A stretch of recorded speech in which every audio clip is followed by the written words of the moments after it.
Resistance Rap by Gee Semmalar. An Indian scientist works overtime in a third world lab.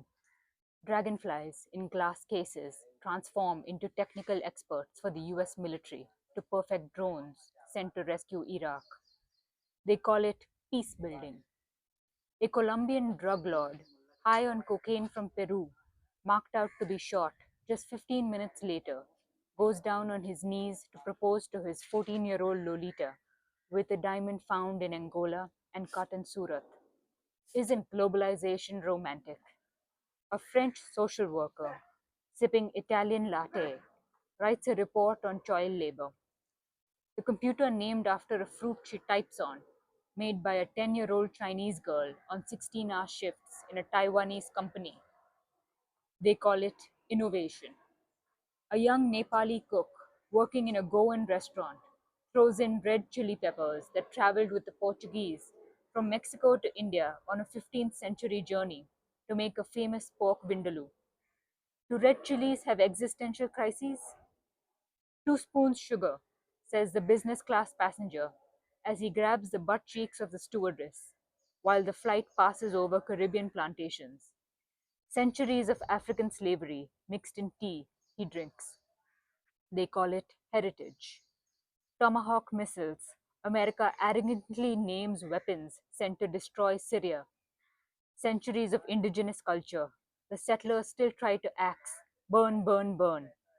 Do you hear the violence when they explode? A Japanese schoolboy still feels the terror of 9/11, but knows not about schools bombed this morning in Gaza, knows not about the factory strike across his street. They call it the power of global news. A Russian gay man who has never traveled beyond his village watches a Wong Kar-wai film. His tears in the shower become the Iguazu Falls. Does loneliness have no borders?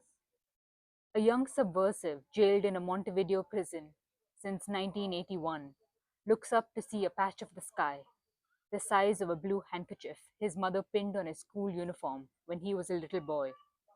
They call this the justice system.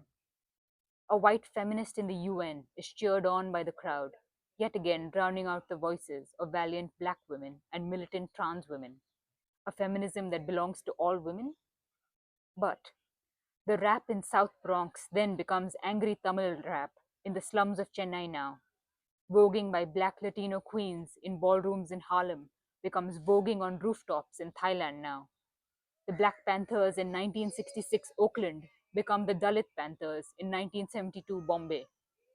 A 60-year-old Hijra in Pakistan, homeless in 1976, becomes mother to a homeless 14-year-old in 1993.